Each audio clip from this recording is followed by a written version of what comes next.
আসসালামু আলাইকুম। আমাদের মিড জার্নি বাংলা টিউটোরিয়াল সিরিজে আপনাকে স্বাগতম।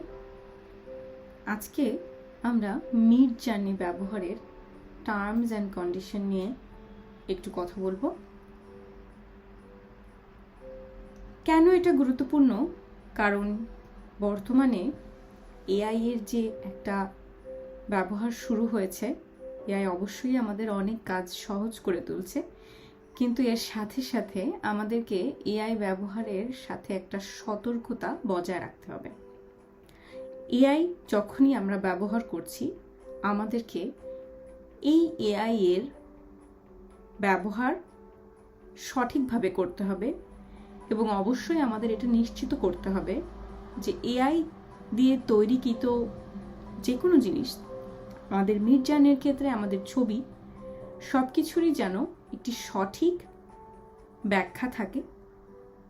আপনি যদি মিড জার্নি কিভাবে কাজ করে সে সম্পর্কে জানতে চান, আপনি চাইলে মিড জার্নির বিভিন্ন রকমের ফিচার্স মিড জার্নির যে ওয়েবসাইটে খুঁজে দেখতে পারেন, কিংবা মিড জার্নি কোম্পানিতে যারা আছেন কন্ট্যাক্টে, তাদের সাথে আপনারা সরাসরি যোগাযোগ করে তাদের টার্মস অ্যান্ড কন্ডিশন সম্পর্কে জানতে পারেন।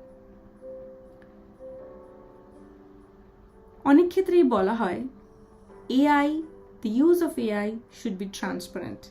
এর অর্থ হলো এআই এর ব্যবহার সম্পূর্ণভাবে প্রকাশিত হতে হবে, যেন কোথা থেকে এটা ব্যবহার হচ্ছে, কিভাবে, কোন ডাটা ব্যবহার করা হচ্ছে, কোন তথ্য ব্যবহার করা হচ্ছে, কে তৈরি করেছে, কোন মডেল তৈরি করেছে, সব কিছু তথ্য যেন আমাদের কাছে থাকে, যাতে করে আমরা কোনো রকমের অসৎ ব্যবহারের হাত থেকে সবসময় রক্ষা পেতে পারি। এজন্যই মিড জার্নির টার্মস অ্যান্ড কন্ডিশন সম্পর্কে জানাটি আমাদের খুবই প্রয়োজনীয়।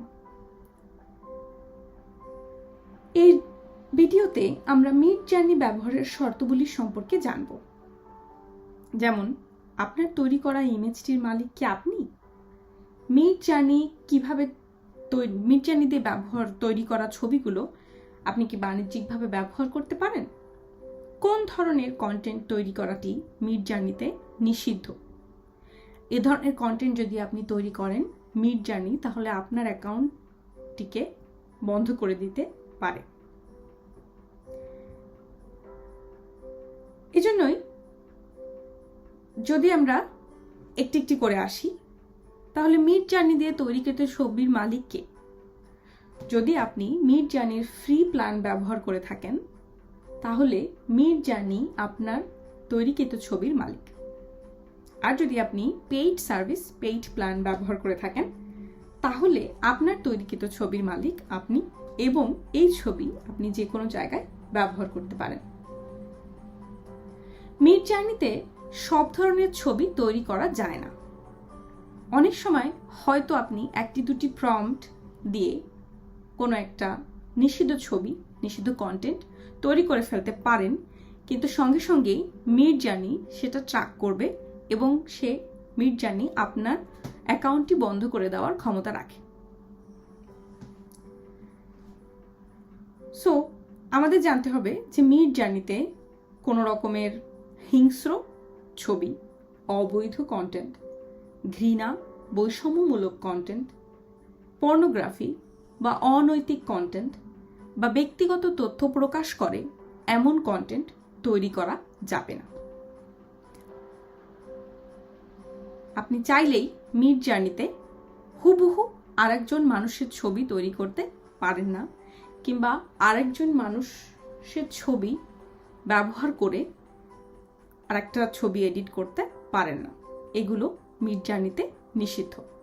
এছাড়াও আরো অনেক কিছু আছে, যেমন মিড জার্নিতে একটি এজ রেস্ট্রিকশন আছে, যে অবশ্যই যারা মিড জার্নি ব্যবহার করছেন তাদের এজ 13 বছরের উপরে হতে হবে।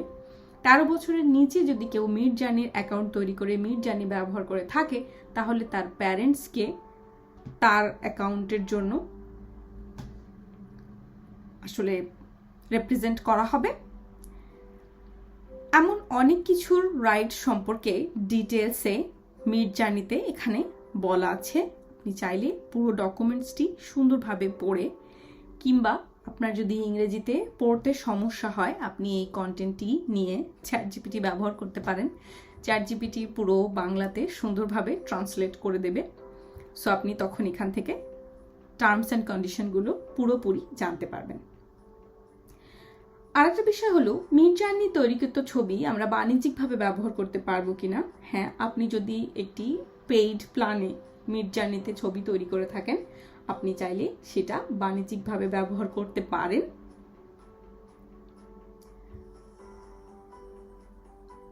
তবে মিডজার্নিতে তৈরি কোনো ইমেজ আপনার স্বত্বাধিকার লঙ্ঘন করছে কিনা সে সম্পর্কে আপনাকে নিশ্চিত হতে হবে। মিডজার্নি এপিআই বা অন্যান্য থার্ড পার্টি অ্যাপে ব্যবহার করার আগে সেগুলোর লাইসেন্স সম্পর্কে আপনাকে জানতে হবে এবং সেগুলো মিডজার্নির সাথে কম্প্যাটেবল কিনা, মিডজার্নি সেগুলোকে অ্যালাউ করে কিনা সে সম্পর্কেও আপনাকে জানতে হবে।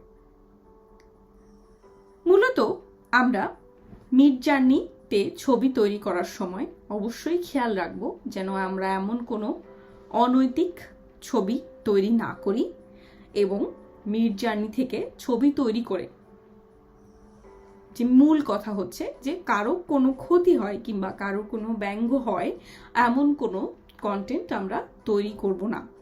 এবং অবশ্যই আরও কিছু টার্মস অ্যান্ড কন্ডিশন সম্পর্কে জানতে মিডজার্নির এই টার্মস অ্যান্ড সার্ভিসেস পেজটাতে এসে আমরা সম্পূর্ণ জ্ঞান অর্জন করে তারপরেই এআই এর সঠিক ব্যবহার করব। আমাদেরকে জানতে হবে যেহেতু এআই আমাদেরকে অনেক কাজে হেল্প করছে কিন্তু তারপরও এআই এর ব্যবহারকে আমাদেরকে নিশ্চিত হয়ে করতে হবে। এআই এর ব্যবহারকে স্বচ্ছতার সাথে করতে হবে যাতে আমরা কোনোভাবেই এআই এর অসৎ ব্যবহার না করি। ধন্যবাদ।